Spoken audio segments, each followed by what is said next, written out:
2021년 8월 7일 토요일 1.1 부흥에 참여하신 여러분을 특별히 축복합니다. 오늘 말씀을 함께 나눔으로 상호간의 은혜의 시간이 되길 소망하며 막혔던 모든 문제가 해결되는 놀라운 역사가 일어나길 소망합니다. 오늘 본문의 말씀은 전도서 3장입니다. 특별히 1절로 11절만 합독하려고 하는데요. 말씀을 읽는 가운데 은혜가 넘치길 소망합니다. 전도서 3장 1절로 11절입니다.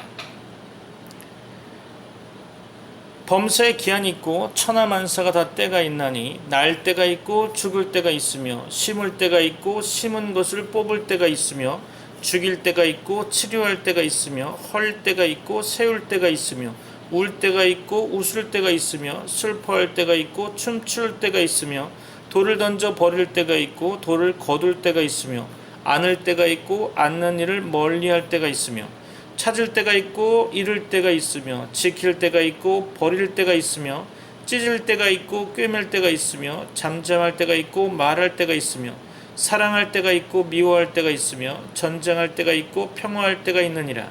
일하는 자가 그의 수고를 말미암아 무슨 이익이 있으랴. 하나님이 인생들에게 노고를 주사 애쓰게 하신 것을 내가 보았노라. 하나님이 모든 것을 지으시되 때를 따라 아름답게 하셨고 또 사람들에게는 영혼을 사모하는 마음을 주셨느니라. 그러나 하나님이 하시는 일의 시종을 사람으로 측량할 수 없게 하셨도다. 아멘. 헛되다로 시작해서 결론 직전까지 무려 38번이나 걸쳐서 헛되다로 계속되는 전도서는 얼핏 보면 염세주의와 무신론적인 사상으로 가득 찬 것처럼 보이죠. 그러나 전도서는 하나님이 없이 살아가는 해 아래 인생의 현주소를 분명하게 보여줌과 동시에 이런 무의미한 인생이 정녕 가치가 있고 행복하며 영원한 복락을 누릴 수 있는 비결은 바로 해 위에 계시는 하나님을 바라보는 것임을 분명하게 가르치고 있습니다.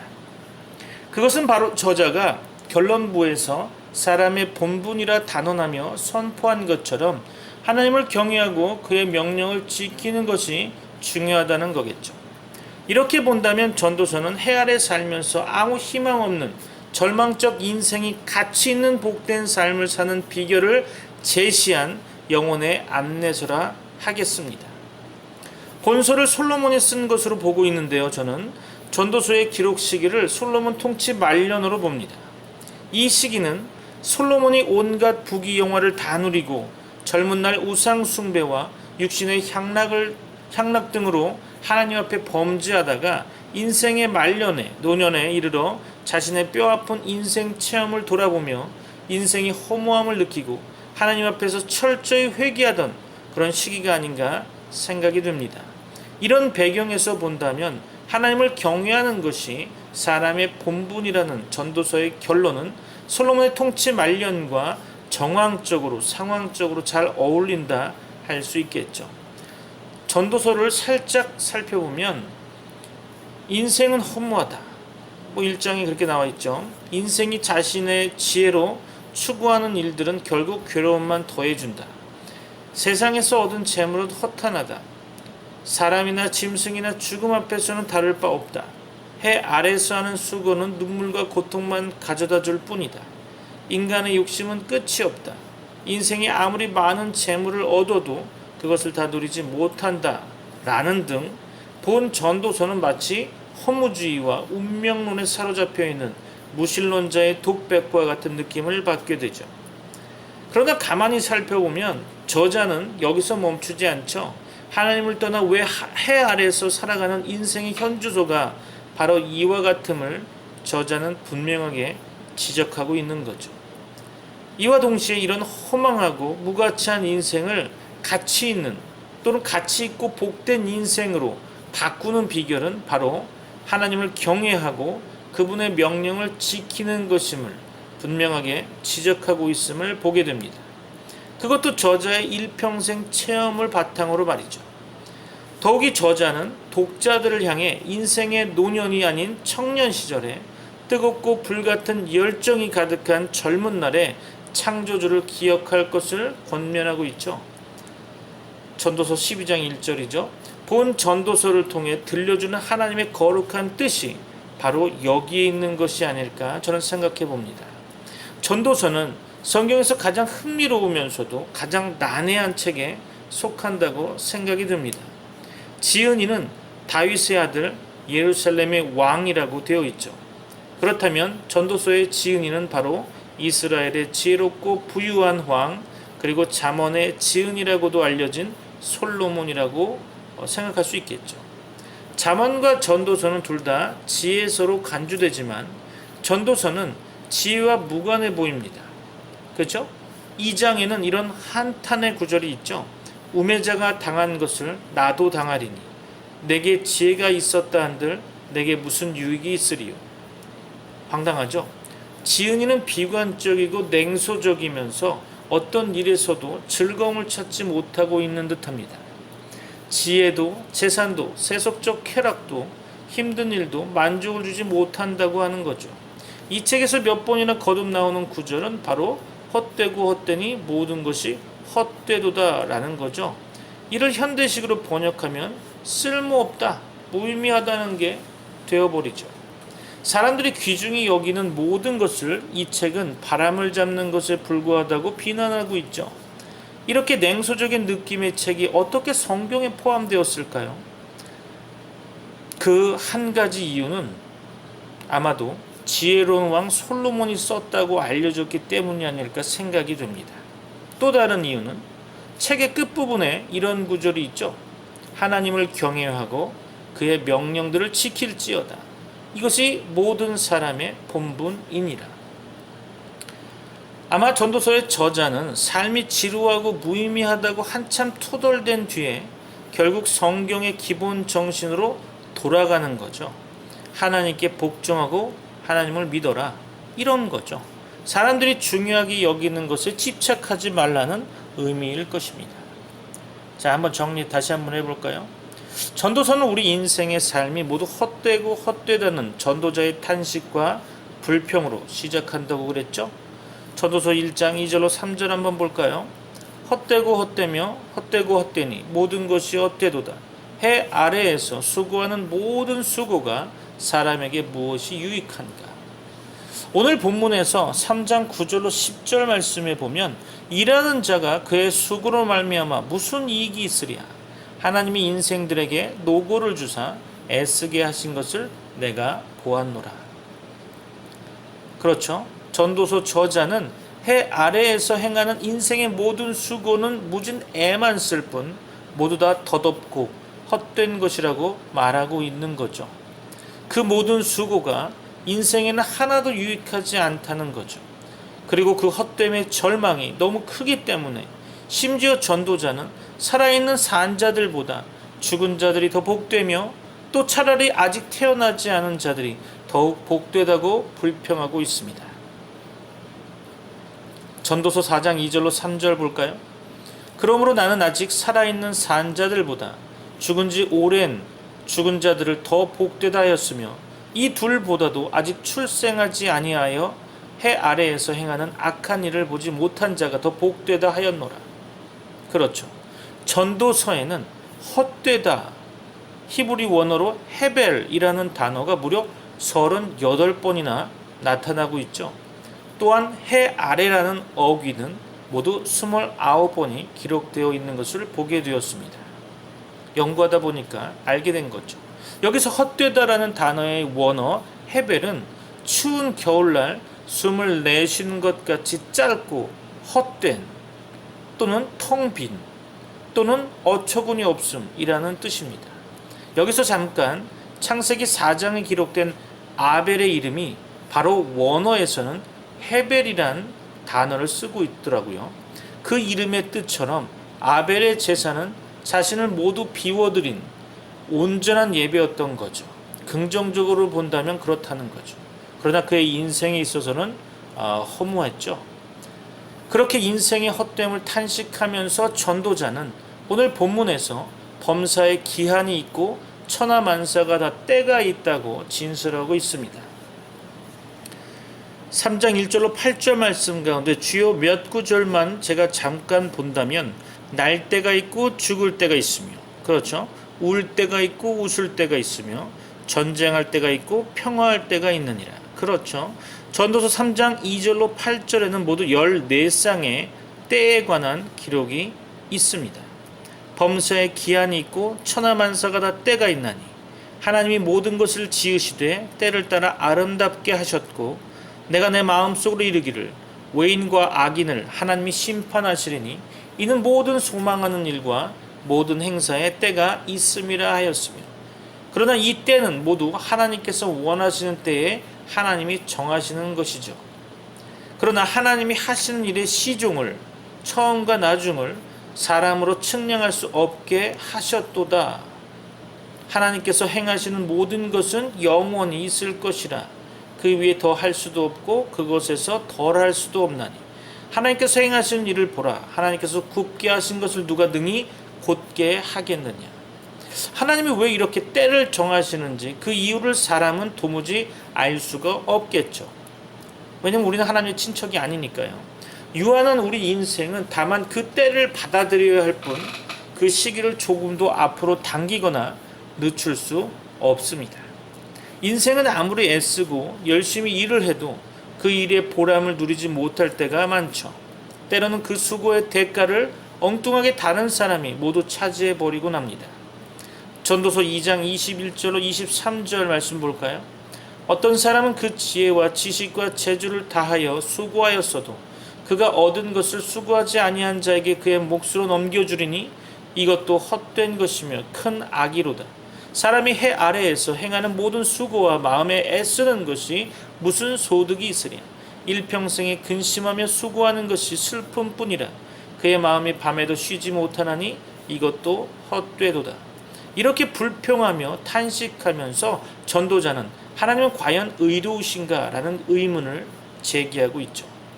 즉 하나님이 존재하시는데 세상이 이처럼 모순투성이인지 왜 계속 죄악이 넘치는지 그렇다면 하나님은 공의로우신 분이 맞는지 등의 문제가 생기게 되죠. 잠언서는 의인에게는 모든 복이 임하고 악인은 반드시 패망한다고 분명히 말씀하고 있죠. 잠언 12장 7절 볼까요?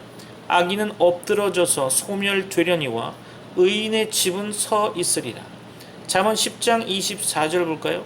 악인에게는 그의 두려워하는 것이 임하거니와 의인은 그 원하는 것이 이루어지느니라. 아멘. 이것이 잠언서가 말하는 보응의 원리라는 겁니다. 그러나 전도서의 저자는 이 보응의 원리가 종종 이 땅에서 제대로 작동하지 않음을 보고 있습니다. 자, 본문에서 이런 얘기도 있죠. 또 내가 해 아래에서 보건대 재판하는 곳 거기에도 악이 있고 정의를 행하는 곳 거기에도 악이 있도다. 참으로 놀랍죠. 전도서의 이야기는 잠언의 이야기와는 조금 다른 원리가 적용되는 것 같습니다. 전도서의 저자는 해 아래에서 횡행하고 있는 온갖 부조리, 재판하는 곳에도 악이 있고 의를 행하는 곳에도 악이 있는 이 땅의 부패와 불공정을 강력하게 고발하고 있죠. 의로우신 하나님이 왜 그 모든 악을 당장 심판하지 않으시는가? 하나님은 왜 이 세상을 그토록 부당하게 돌아가도록 수수방관하며 놔두시는가?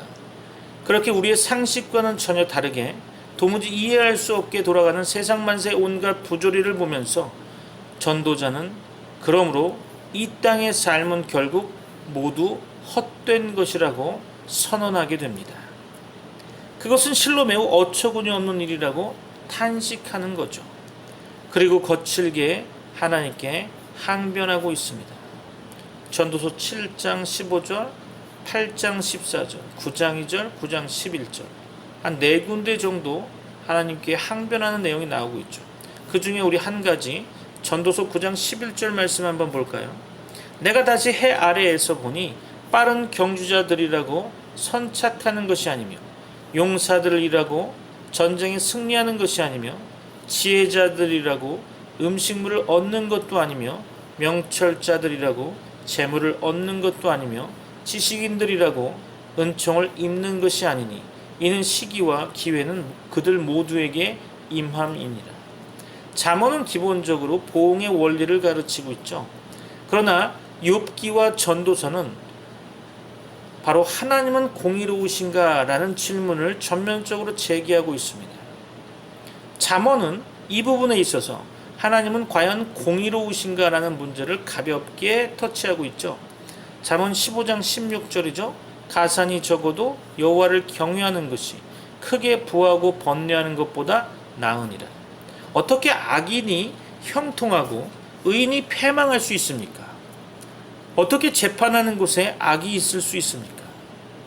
선인과 죄인이 어떻게 같을 수 있단 말입니까? 어째서 빠른 경주자가 경주에서 패하며 용사들이 아주 전쟁의 아주 신이라고 하는 그런 용사들이 전쟁에서 왜 패한단 말입니까? 아니 세상을 의로 통치하신다는 하나님이 왜 그렇게 부조리하게, 왜 그렇게 불공평하게 행하십니까? 왜 그렇게 어처구니 없는 일을 이 땅에 행하십니까? 왜 그 모든 것을 당장 바로잡고 있지 않으십니까? 그렇게 전도자는 질문하고 있는 거죠. 그렇다면 전도서의 저자가 하나님은 과연 의로우신가라는 질문에 과연 답을 얻었을까요? 여러분 어떻게 생각하십니까? 성경은 말합니다. 그 질문에 답을 얻지 못했습니다. 절대 아니죠. 전도서는 우리에게 명쾌한 답을 주고 있지 않습니다.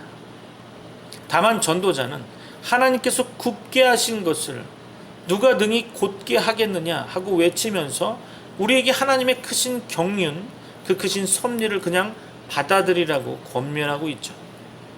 비록 다 이해할 수는 없지만 하나님의 신비 영역을 겸허하게 받아들이라고 권면하는 것입니다. 전도서의 저자는 왜 이런 권면을 우리에게 하고 있을까요? 하나님은 창조주, 우리 인생은 피조물이기 때문이겠죠. 유한한 인간의 이성으로는 창조주 하나님의 섭리를 도저히 깨달을 수도 헤아릴 수도 알 수도 없기 때문일 것입니다. 그것은 하나님의 영역이죠. 욥도 그의 최후 진술에서 그가 그의 한계를 뛰어넘는 헤아리기도 어려운 일을 말했다고 고백하고 있습니다. 욥기 42장 3절 중에서 나는 깨닫지도 못한 일을 말하였고 스스로 알 수도 없고 헤아리기도 어려운 일을 말하였나이다 라고 고백하고 있죠.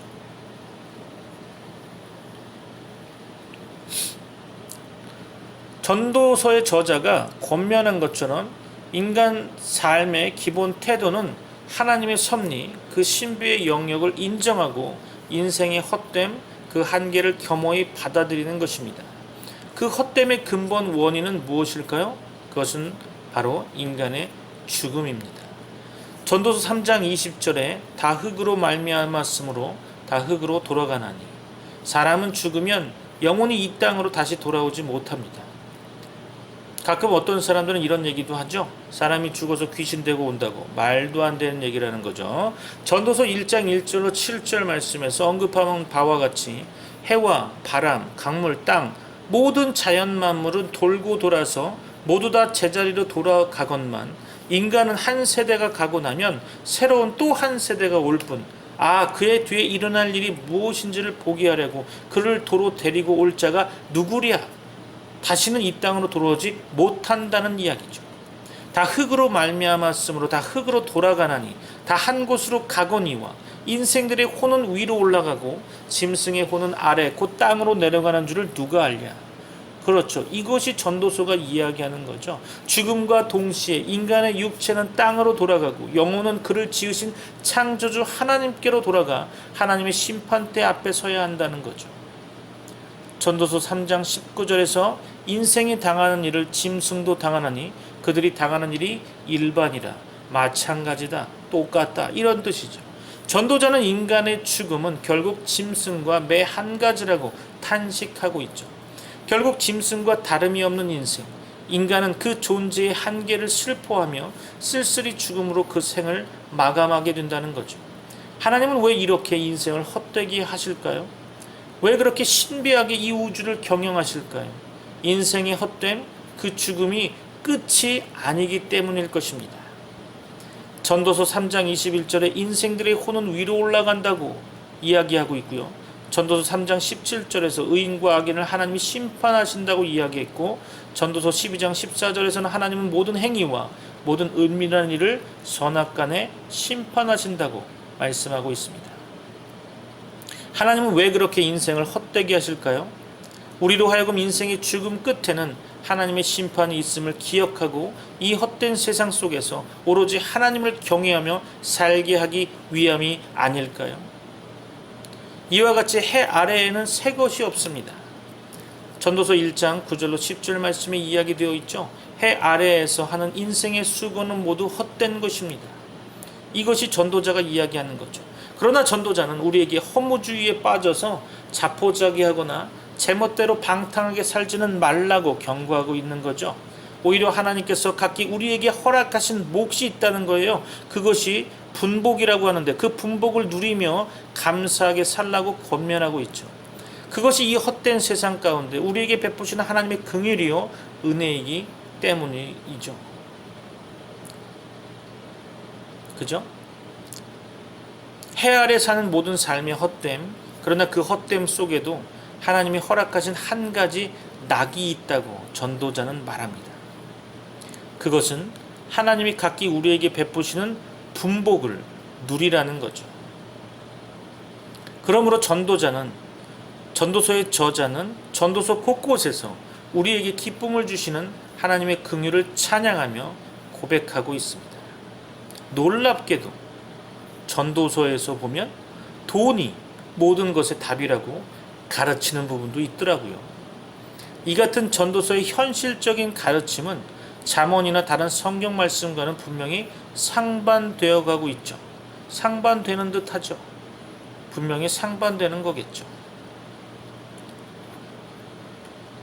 이 구절은 어쩌면 돈이면 무엇이든지 다 된다는 이 세상 풍조에 대한 전도자의 탄식이며 조롱일 것이라고 생각이 됩니다.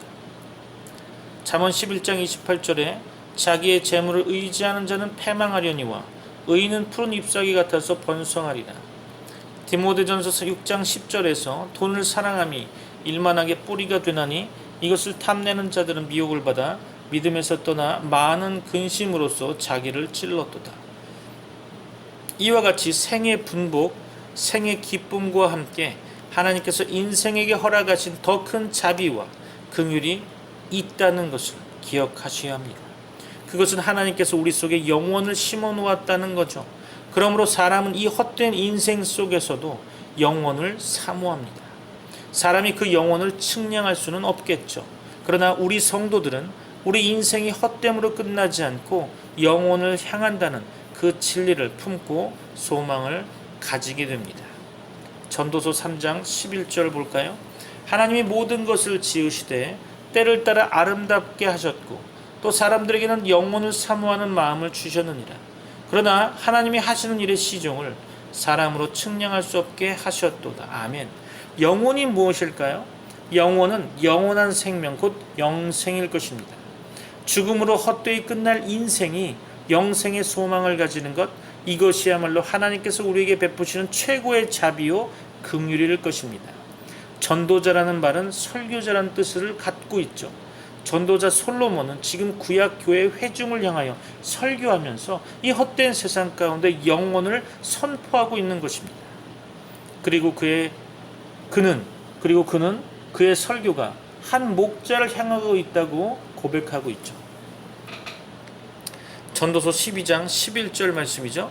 지혜자들의 말씀들은 찌르는 채찍들 같고 회중의 스승들의 말씀들은 잘 박힌 못 같으니 다 한 목자가 주신 바이니라. 그렇죠. 전도자가 가리키는 한 목자가 누구일까요? 바로 우리 주 예수 그리스도이십니다. 다른 모든 성경과 같이 전도자 솔로몬의 설교는 한 목자 그리스도 예수를 향하고 있습니다. 성경은 말씀하죠. 요한복음 3장 16절로 17절입니다. 아주 중요한 말씀이죠. 하나님이 세상을 이처럼 사랑하사 독생자를 주셨으니 이는 그를 믿는 자마다 멸망하지 않고 영생을 얻게 하려 하심이라. 하나님이 그 아들을 세상에 보내신 것은 세상을 심판하려 하심이 아니요 그로 말미암아 세상이 구원을 받게 하려 하심이라. 아멘. 성도 여러분, 여러분의 마음이 예수님을 향하고 있습니까? 예수님께 우리의 시선을 집중하고 있습니까? 만일 그렇지 못한다면 우리는 우리 인생을 헛됨 속에서 마감해야 하는 것입니다. 전도서에 나와 있던 표현대로 보면 날 때가 있고 죽을 때가 있으며 인생들의 호는 위로 올라가고 의인과 악인을 하나님이 심판하시리니 하나님은 모든 행위와 모든 은밀한 일을 선악간에 심판하시리라. 전도서를 마치면서 설교자 솔로몬은 우리에게 이렇게 외칩니다. 전도서 12장 13절이죠. 일의 결국을 다 들었으니 하나님을 경외하고 그의 명령들을 지킬지어다. 이것이 모든 사람의 본분이니라. 일의 결국을 다 들었으니, 곧 다시 말하면 이 땅의 삶이 헛되고 헛되다는 것을 이제 모두 다 들었으니, 그 헛됨을 극복하고 승리하는 비결은 오직 하나, 여호와 하나님을 경외하며 그리스도 예수님께 나아가는 것이라는 거죠. 한 목자이신 예수 그리스도께 나아가 주께서 주시는 영혼을 누리라는 것입니다. 골로새서 3장 1절로 4절이죠. 해 아래에는 새 것이 없나니 해 아래에서 수고하는 모든 수고가 사람에게 무엇이 유익한가? 그렇습니다. 해 아래에는 새 것이 없습니다. 해 아래에는 행하는 수고는, 해 아래에서 행하는 모든 수고는 모두 다 헛된 것뿐입니다. 그러나 사도 바울은 외치죠. 골로새서 3장 1절로 3절이죠. 위의 것을 찾으라. 위의 것을 생각하고 땅의 것을 생각하지 말라. 이는 너희가 죽었고 너희 생명이 그리스도와 함께 하나님 안에 감추어졌습니다. 성도의 생명은 오직 그리스도와 함께 하나님 안에 감추어진 것입니다. 성도 여러분, 위의 것을 찾고 계십니까? 한 목자 그리스도 안에서 살고 계십니까? 혹시 땅의 것들에 파묻혀서 절망하며 또 절망하고 계시지는 않으십니까? 헛되고 헛되며 헛되고 헛되니 모든 것이 헛되도다라고 고백하고 있습니까? 그러나 사도 바울은 말합니다. 그러므로 내 사랑하는 형제들아, 견실하며 흔들리지 말고 항상 주의 일에 더욱 힘쓰는 자들이 되라. 이는 너희 수고가 주 안에서 헛되지 않은 줄 알미라. 고린도전서 15장 58절이죠. 그리스도 안에서 행하는 수고는 결코 헛되지 않습니다. 그러므로 성도는 오직 그리스도 안에서 이 땅의 삶을 살아가야 하는 것입니다. 비록 이 땅의 삶은 헛되고 헛되지만 우리의 육체는 죽어 다시는 돌아오지 못하지만 우리의 영은 그리스도 안에서 날로 새로워지는 것입니다. 그리고 마지막 날 주 예수 그리스도께서 재림하실 때 우리 몸은 부활의 첫 열매가 되신 주와 함께 영광의 몸으로 다시 살아나는 것입니다. 요한복음 5장 24절로 25절이죠. 내가 진실로 진실로 너에게 이르노니 내 말을 듣고 또 나 보내신 이를 믿는 자는 영생을 얻었고 심판에 이르지 아니하나니 사망에서 생명으로 옮겼느니라. 아멘. 진실로 진실로 너에게 이르노니 죽은 자들이 하나님의 아들의 음성을 들을 때가 오나니 곧 이때라. 듣는 자는 살아나리라. 여러분에게 하나님의 은혜와 복이 가득 넘치길 소망합니다. 기도하겠습니다.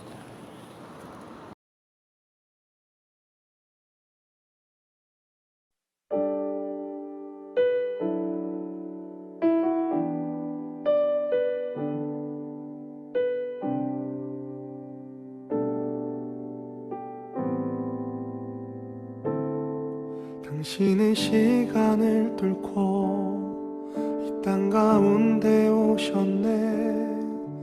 우리 없는 하늘 원치 않아 우리 삶에 오셨네. 자신의 편안 버리고 우리에게 평안 주셨네. 가장 낮은 자의 모습으로 우리 삶에 오셨네.